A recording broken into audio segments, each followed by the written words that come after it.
commentators of comparable age to myself and Paul were when R. Henry and Frank Bruno were stepping through the ropes. They seem to have been forgotten. A friend, though, posted a very simple message on social media. It felt honest and heartfelt. It wouldn't surprise me to know that Ricky Hatton was one of the lads she shouldn't have gravitated to in her younger years. What does seem to have come through, though, about Ricky Hatton was his straightforwardness when encountering his fans.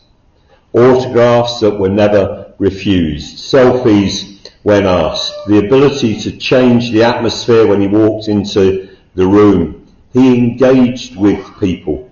And unlike many of whose responses we've had shown to us over the last few days, it seems he could still do that on the Hattersley estate just as easily as at any black tie event he was invited to. And in typical Western culture mode, he is being put onto a pedestal, it seems to me, ready to be knocked off. But there seem plenty of people who, when the inevitable fall happens, and it seems it might already be going that way, will be able to say, I met him and he made me feel important for that minute. Ricky Hatton was just a lad who grew up in a tough environment and made a name for himself. He is no messiah, but he does perhaps remind us that it's possible for us to make an impact in people's lives, something that was also demonstrated so clearly on Thursday evening at the Groundbreakers celebration. As we look at encountering Jesus in the Bible, we must surely be always asking the question, what is the impact of this encounter? What can we take away from the passage that we happen to be reading? I wonder, will I be able to look back in 5 or 10 or 50 years' time and tell of the encounters that I have had with Jesus? Just perhaps as the populace of the UK are telling of their encounters with Ricky Hatton. Sad, isn't it, that maybe people are able to recount the encounters they have with a passing encounter with somebody, and they have not encountered Jesus in anything like the same way. Our reading this morning took us to Cana in Galilee, to a wedding. There is no way for us to know whose wedding it was, but Mary, Jesus' mum, Jesus, surely the rest of the family, and Jesus' disciples were invited. This encounter is well known as Jesus' first miracle. But in terms of our theme of encountering Jesus, we find Jesus as simply the wedding guest. Weddings are great occasions, aren't they? They are an opportunity to celebrate the love between two people. Families often use them as an opportunity to say thank you to those who have impacted the lives of the people getting married and maybe more widely in the family. I don't know about you, there are times when I've sat in the wedding service and then you go to the reception and you sit down and you look around and you think, why am I here? There are so few friends from the sphere in which I know the happy couple. Why us? Mary, could you get me a cup of water, please? Otherwise I'm going to be coughing throughout the whole sermon. I had a little sense of that this week when somebody came up to me on Thursday night and told me to keep a date free for next year. I was staggered. Why would this family want me at their daughter's wedding? But of course, you take your seat, don't you? And you make small talk with people you are sat by who you don't know. And slowly you realise that while you feel as if amongst strangers, so do most other people at the wedding. Being a guest at a wedding you are a reminder to the bride and groom, if you like, a living picture of their life to this important junction that they have arrived at. They want you to be you, or at least the you they know. You have an important part to play in their big day.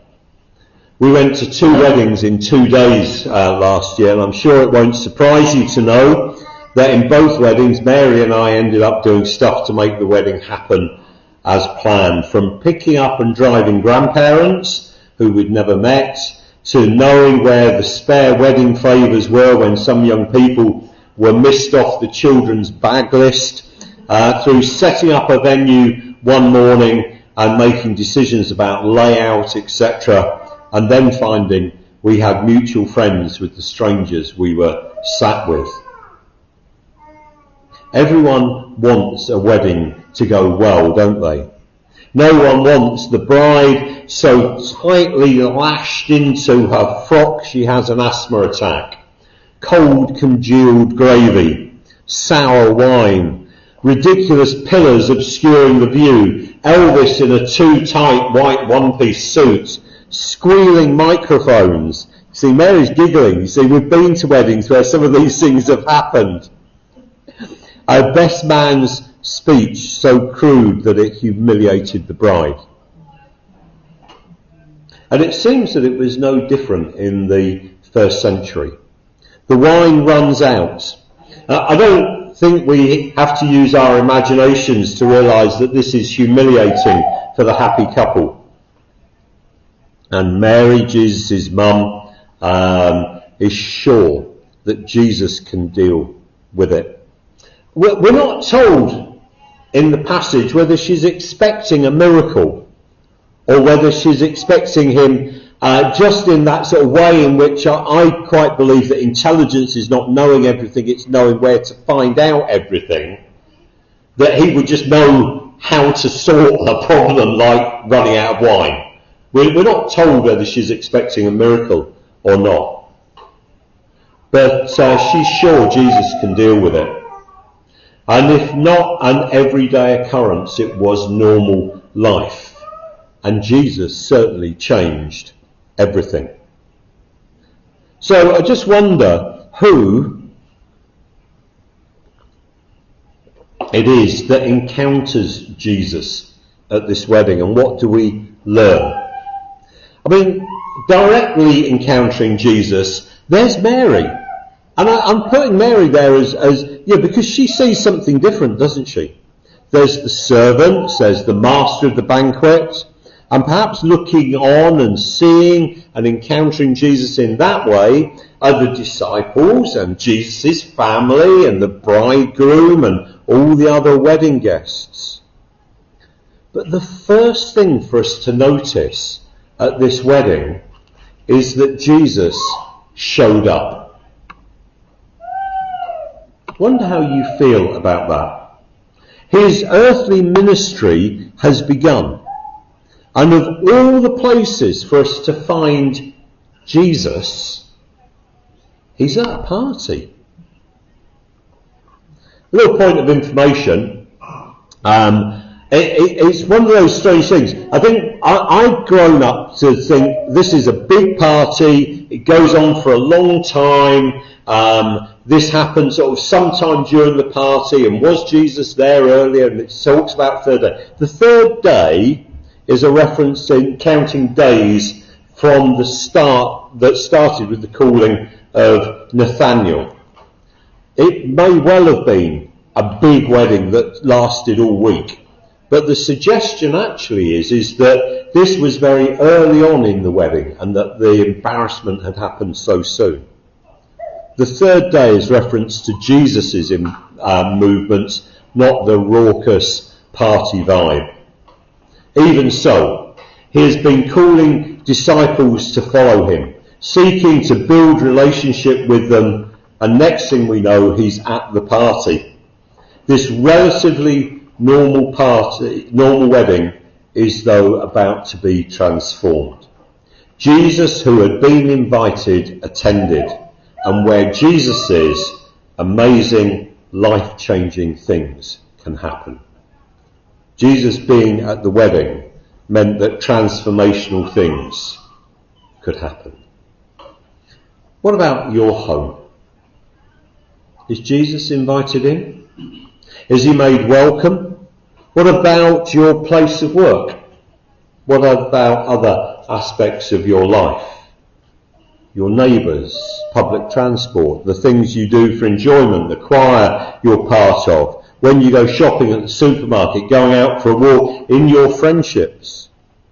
Is Jesus invited into those situations where he can make a difference?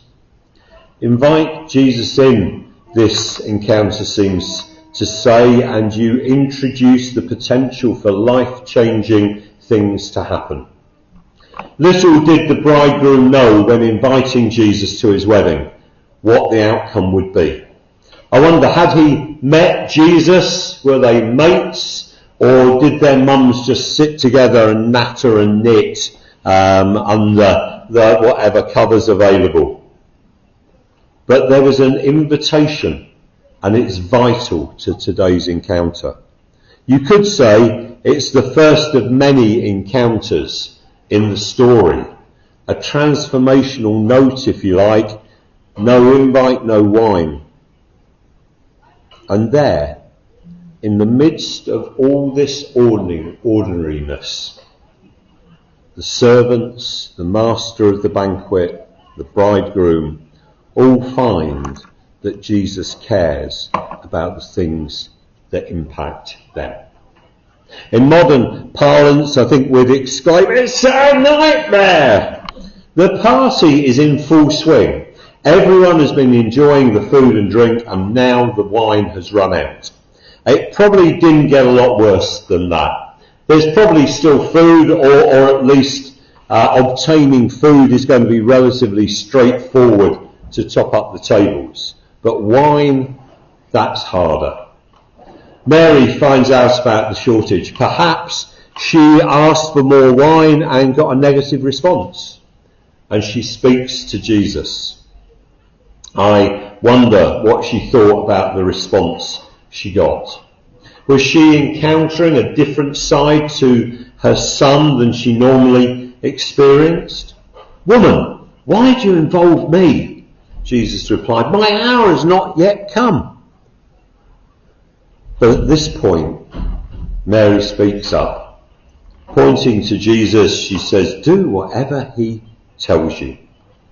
And having been brought into the problem by his mother, Jesus gives direction to the servants. He might not have felt it was his time. Something that Jesus understood his time as being his death and resurrection. This very human problem was therefore not his time. But having been brought in, his compassion takes over. And those who are on the embarrassing end of the problem find that this preacher, this teacher, is one who cares. One who doesn't just talk a talk, but also walks what he talks. And as we encounter Jesus, we find the same to be true. Jesus is just as concerned about the little stuff, the weather, the gap between our income and expenditure, our exhaustion, our blocked toilet, whatever it might be, as he is about the big stuff, about health issues, loss of employment, death of loved ones, and so on. So what does he do about it? Well, that brings us perhaps to the most challenging aspect of the encounter that takes place, or the encounters that take place in this narrative. You see, John tells us that nearby stood 6 stone water jars, the kind used by the Jews for ceremonial washing, each holding from 20 to 30 gallons. Another point of information. They were big jars. This is one that we saw on our travels a couple of years ago. I had to go searching for it. Please appreciate the picture. I'm going to leave it there for at least another 5 seconds. It took me 20 minutes to find it this morning in my Google Photos. And that is certainly presented as the sort of water jar that is talked about in this passage. And Jesus gives the servants instructions. Fill the jars with water. These are the lowly, the insignificant, those who are there to serve. And it is to them that he gives instructions. It is them who he asks obedience of. It's a very ordinary task, although of course not as easy as simply turning on a tap as it would be for us. You know, I'm reminded of Naaman in 2 Kings 5, the military leader in the Syrian army. He comes to Israel at the sort of behest of a servant girl to find Elisha. He's suffering with leprosy. He's an outcast. And when they come to Elisha, he sent a message telling him to go and dip himself 7 times in the Jordan. And he walked away. The rivers at home are just as good. I could do it there. But his attendant said, if the prophet had told you to do some great thing, would you not have done it? How much more then when he just tells you, wash and be cleansed? Something straightforward, something ordinary, something that was there in front of him. And Naaman went into the Jordan 7 times and was cleansed. Here at the wedding, we see Jesus using what they had, the water jars. And so the servants filled them to the brim. They didn't have to go and purchase new jars, just as Naaman didn't have to go and to purchase gifts or do a complicated routine. No, Jesus directed that the existing jars be filled, and the servants filled them, not 90% full or 95% full, but to the brim. The servants recognized in Jesus one who was to be obeyed, one whose words spoke truth. It was easy, it was straightforward. Everything they needed was there. And Jesus has not changed. He asks us to obey and then uses the ordinary to do the miraculous. He will use what we have to serve him. Well, we've read the story, haven't we? The servants took a sample to the master of the banquet. He's so blown away, he takes the bridegroom to one side, says, everyone brings out the choice wine first and then the cheaper wine after the guests have had too much to drink. But you've saved the best till now. Gives us a bit of a picture of what that party was like, doesn't it? So what joy. The very best had been kept till that point, till Jesus intervened. Till everyone had already had too much. However good the wine had been earlier on, this was the best. And not just a few glasses full, 180 gallons worth. Now, a very rough guess, that makes around 2,500 glasses of this very best wine, or around 420 bottles. Imagine the response from the guests. I mean, how much does the groom love us all to keep this wine until now? I don't believe it. I've never drunk wine like it. Jesus has taken empty water jars and filled them with awesomeness. Where there was a complete lack of provision, he has given an abundance. Jesus was invited into this scene. He shows just how much he cares by using what they had to hand, and he fills their emptiness with abundance.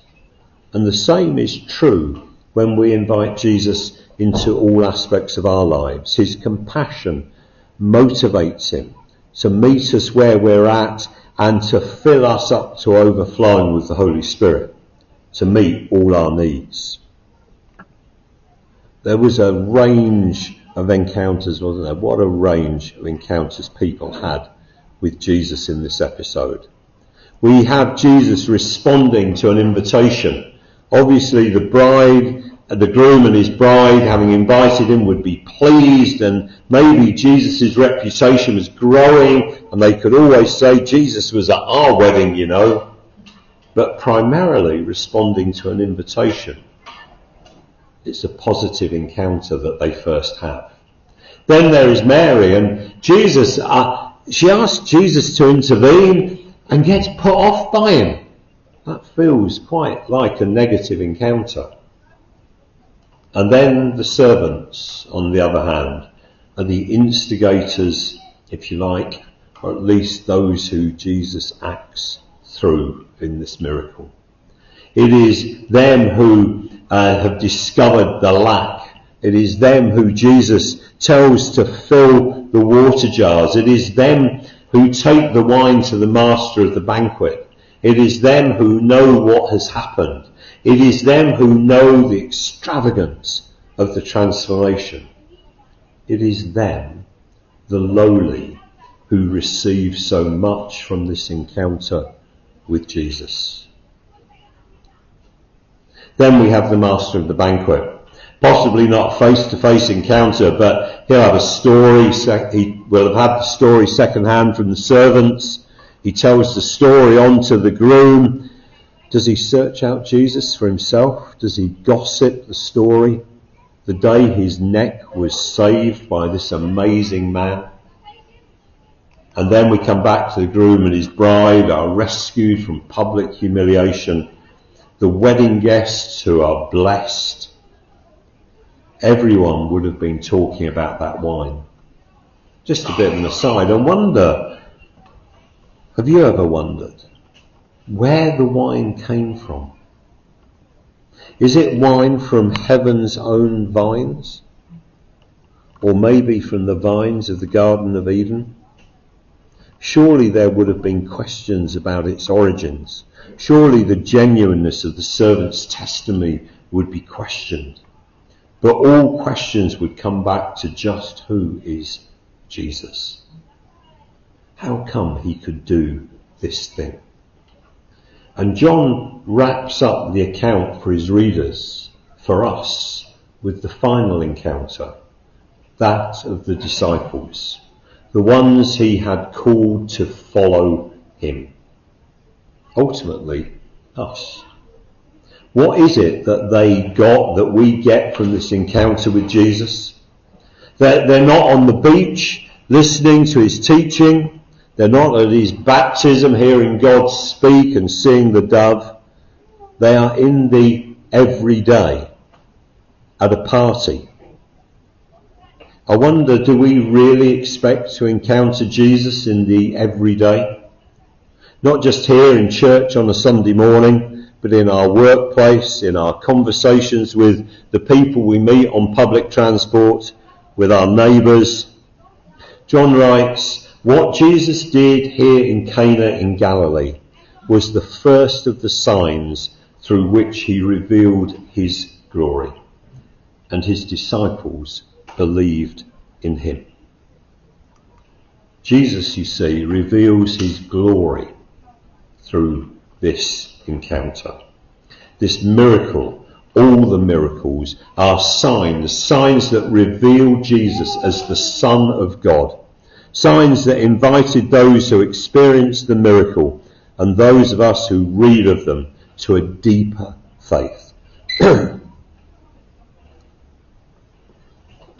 To believe in Jesus. Just for a minute, I'd like you to put yourself at the wedding. Maybe you want to shut your eyes and think. Perhaps you're a servant. There are plenty of servant-hearted people here who have probably slipped straight into that role. Or maybe you're a member of Jesus' family. All of us who trust in Jesus fall into that category.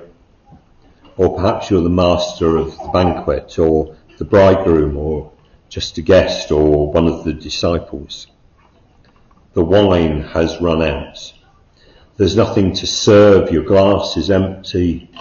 There's a mum speaking in hushed tones with her son. You're fearful of what to say. The groom looks humiliated. And then the water jars are filled. The master of the banquet is served from them. Something's happened. He calls for the groom. The groom can't answer his questions. The party is thrown into confusion by the best wine served last. What are the questions in your head? Who are you looking for? What do you want to know? And slowly the word goes round. It was Jesus, the carpenter. He turned water into wine, filled the jars, changed it, transformed it, rescued the party. What else can he do? Will he come to my house? I'm unhappy, lost, scared, down, depressed, frightened, unwell. Can he help me? What did he do? He just told the servants to fill the water jars with water. Water. That's all they did. Just obey. That's so ordinary, so boring, so insignificant. But that's all they had to do. This extraordinary. This is amazing. I want to know this joy today, tomorrow, and every tomorrow. Can he help me? Will he come to my house? It's quite simple, really. Invite Jesus into every area of your life. Trust him with your shortages, your struggles, your needs. Obey his instructions, even when they seem boringly ordinary. Expect transformation and joy when Jesus is present. We'll find out over the course of the year all that Jesus can do. But today, know that Jesus can help you, that Jesus will come where he is invited. And if there is one sentence to remember or write down, this is it. Encountering Jesus at the wedding, as the wedding guest, reminds us that his presence brings transformation, provision and joy, turning life's emptiness into overflowing abundance.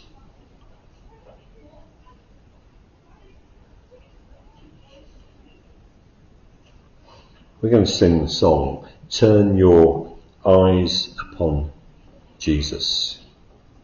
My guess is that at that wedding, people were looking for the one who turned water into wine. So as we think about his word, I don't think your cable's plugged in properly. Before we get additional percussion, let's turn our eyes upon Jesus. Thank you, Matt.